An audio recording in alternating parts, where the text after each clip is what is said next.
Hello, I'm Anastasia, and this is Live Sustainably with me. In today's very short video, we are appealing to one of the greatest powers that we all possess, freedom. We often think that freedom is something that we need to fight for, or that one country is freer than the other country, or that freedom can be stolen away from us by politicians, legislations, or other people. In reality, freedom is one of those things that no one can take away from us. Even if we were trapped in a cage without any opportunity to get out of it, we could still feel free because freedom lives in our minds and in our hearts. We also sometimes associate freedom with particular things. For example, we feel more free if we have a better passport that allows us to freely move from one country to another. Or we think that freedom is about being able to speak openly and express our thoughts publicly.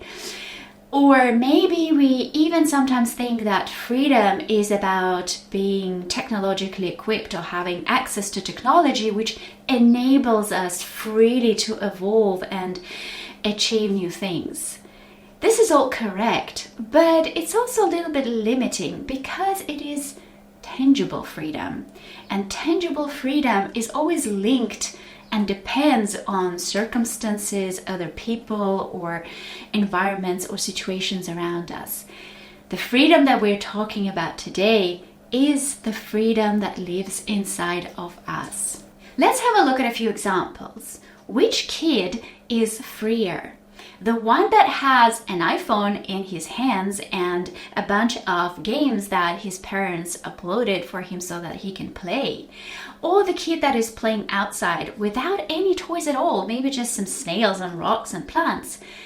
Well, the first kid's mind is limited by the rules of the games that he's playing and this little plastic square box that he's attached to, while the mind of the other kid gives him borderless opportunities to invent his own game, and his freedom of playing is only limited by his own levels of internal freedom. Another example, which of these two men or two people is more free?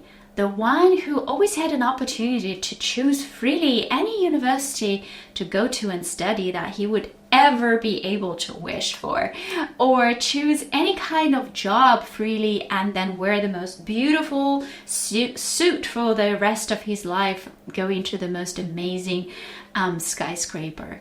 Or is it the other person who probably has only 9 classes of education and is sitting barefoot on the floor of his shop and, let's say, weaving baskets? Both of these people have absolutely equal opportunities. Both of these people have freedom to choose how far they want to take their work and how do they feel about it.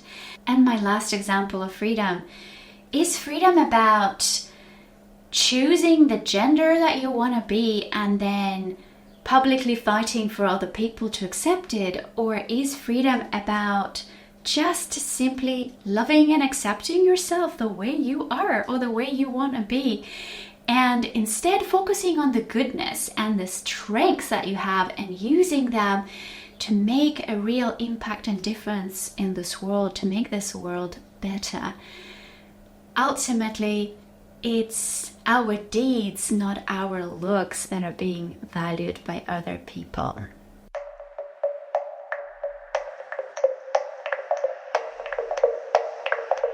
When it comes to sustainable development, freedom is about achieving the greatest levels of it, but without restricting the opportunity of future generations to reach their own levels of freedom.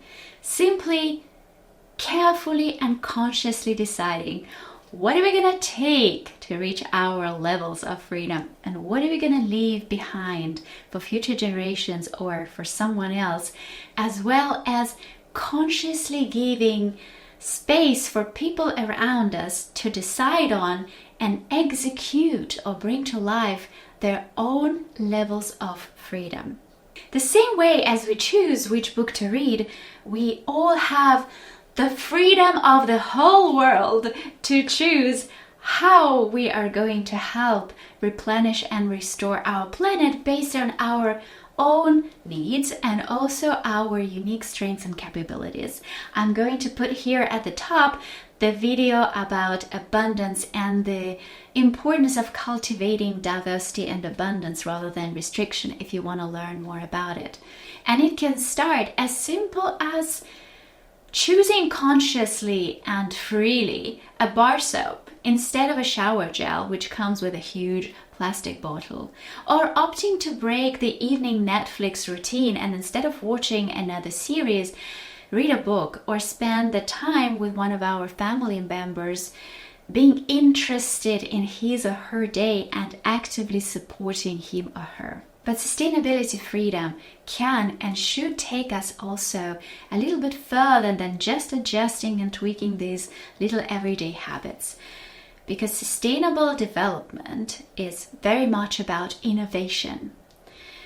Introduction of new innovative solutions, technologies, political and economic reforms, and first of all and most importantly, new innovative thinking.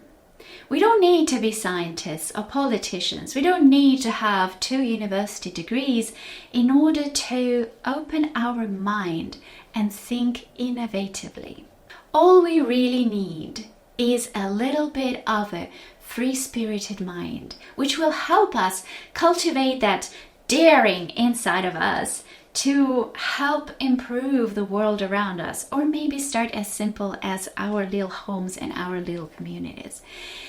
And here is the best part about the real positive freedom.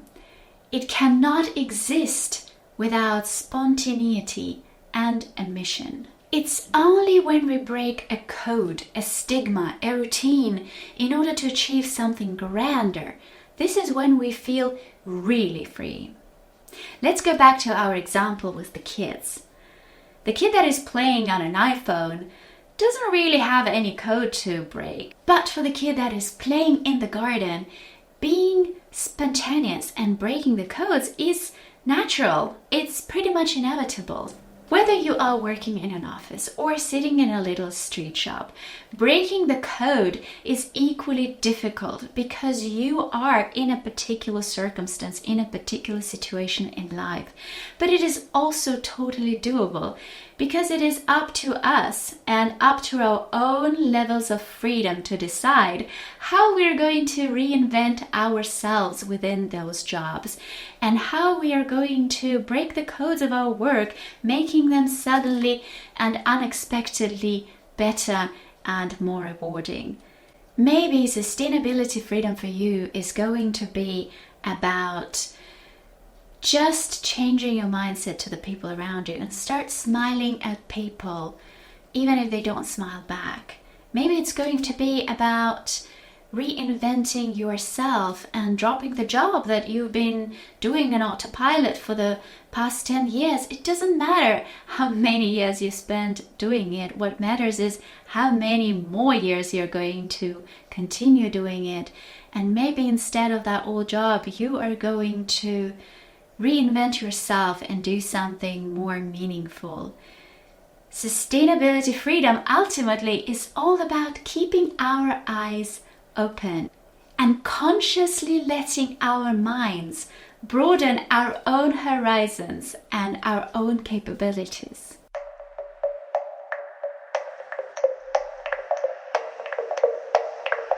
Freedom implies the principle that there is no higher power than our unique selves, where only each of us gets to decide how far our freedom of thinking and being is going to stretch, as realization of our unique individuality and purpose in life can never be subordinated. We might not be Nelson Mandela or Viktor Franklin, but we also don't necessarily have to go to that extreme, as in the eyes of our parents and beloved people, we might be even more than that.